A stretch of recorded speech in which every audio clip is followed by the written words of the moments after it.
What's up, guys? I know we get a lot of questions about, what do I need? How big a saw do I need to mill? How little can I get into this for? And I want to show you how little you can get into this for. I've got 3 mills. I run basically 3 MS660s, pretty modified saws on those mills, out to 56-inch bar, and the 660s will pull 56 full comp rip chain, fully buried. But I bought one of the I have Grandberg, and I bought a cheapo Huztl mill, and to get out to 48 inches I ended up swapping the rails off the Huztl mill over to my Grandberg mounts because they're just better, and I ordered new Grandberg mounts for this mill, so I'm going to actually replace these with the Grandberg mounts, and I'm going to show you why, and then I'm going to make a cut for you too and show you this is 30-year-old Husqvarna 268 XP. I put on this one 272 top end on it, which is 52 millimeters, gets me to 76 cc's. These saws, you could probably buy one for a few $100s. The top end's probably 50. I do some other things. I put cable rings on them and so on and so forth, but that's notwithstanding. So you could get into, I want to show you in a 70 class CC saw what you can, how it mills and what you can expect. Most of the time I'm running 100 cc saws, and they're no doubt about it, they're night and day difference, but I'm going to show you 76 cc's with 36-inch bar, full comp, filed at 10 degrees. Also want to show you why I'm swapping these out. These posts here, they're not coplanar. Whatever the cheap casting is in these mounts isn't square and true like on the machined Grandberg parts. If you look down, let's see if I can see this here. If you look down my chain line, try and hold it still for you. I don't know how good this is going to show up, but if you look down my chain line, there's a wave in the chain line on the front side. I just ran this mill with a 56 on it, doing a big job, and I got some funky cuts and I couldn't figure out why. And actually, if you look right there, because of the waviness, when the 56-inch chain stretched, it actually whacked the inside of those mounts. Also on these, if you do buy the cheap Huztl mills, they're 100 and change. You have to cut the bolts off and reverse them so that the heads are on the top and weld the nuts on the bottom. Don't even beat yourself up trying to do it the other way. It's just a stupid design. These scales are off 1/4 of an inch, so I'm cutting a 6-inch cut right now, and I got it set at 5 3/4, and it's just because they marked them up before they welded on the bar spacer right there. But what I'm going to do is I'm going to get you guys set up. Oh yeah, and on the setup on the ladder.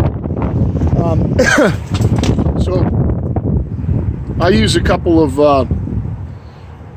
pressure treated small boards that I've cut down. Gets me 6 inches to just below it. Cheapo ladder, but it's flat. That's the important part. I had a couple of broken rungs on it so that I'll never use it to climb. And then you can buy these little cheap pipe mounting brackets to screw it down, and you can bend those pipe mounts based on how high or low you want to go. It's going to bounce right up and down because that rung's above the mark, and you can space them out widthwise if you're right against the bark. I always, for somebody who's never done this before, I always screw down the ones that are making contact with the bark first, and then you kind of have to be careful. If you don't shim the ones that aren't touching, you have to be careful tightening those down. I mean, I probably don't even need that one right there, but down enough to deflect the ladder.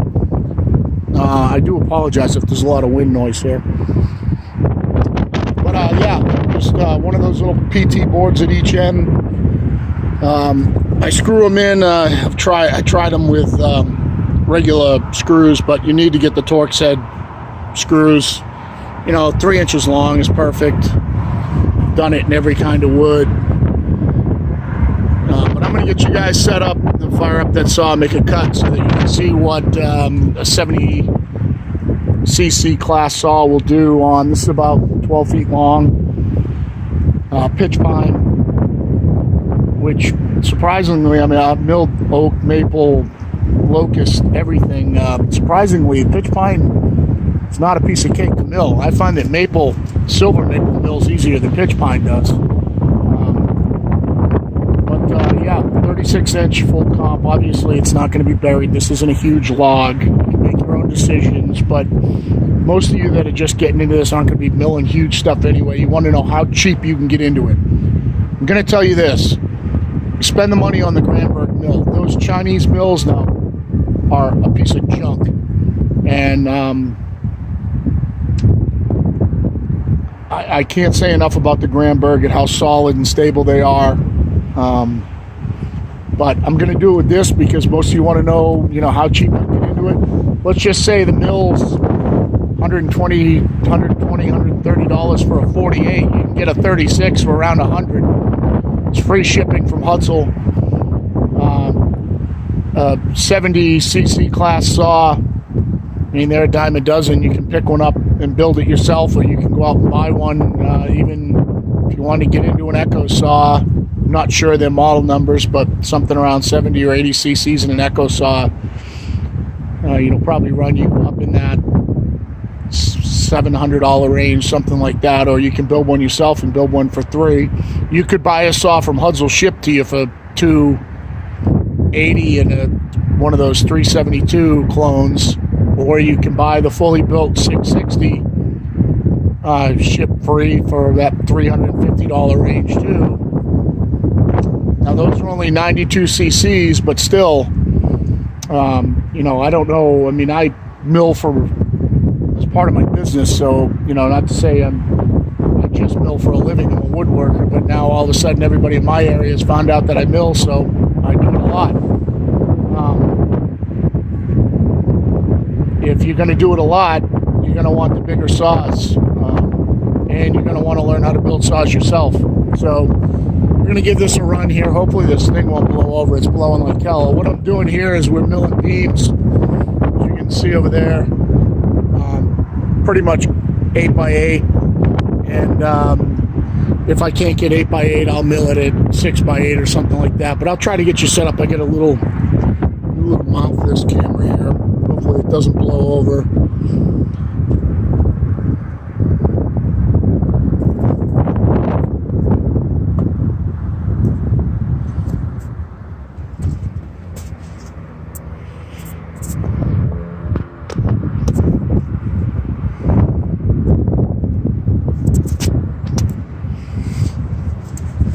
And for you guys that just get into it, and even guys that have been doing it a long time, shingles for wedges work great. You can put them in by hand, they stay in, so don't mess around with the plastic felling wedges. I've got a million of them, and they're just not worth using for something like this. These are perfect size,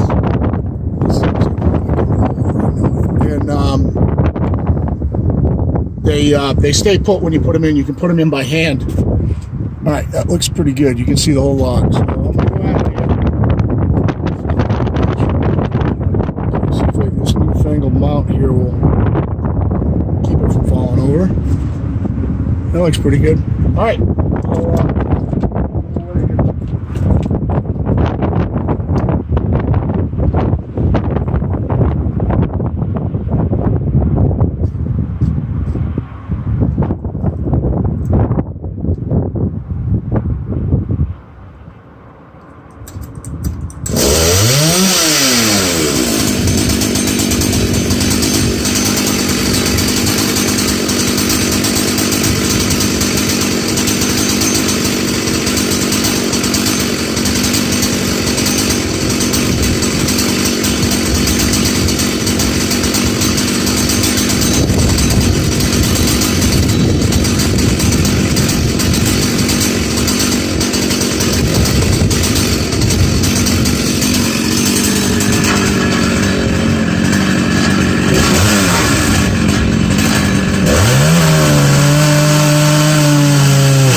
that's a brand new chain.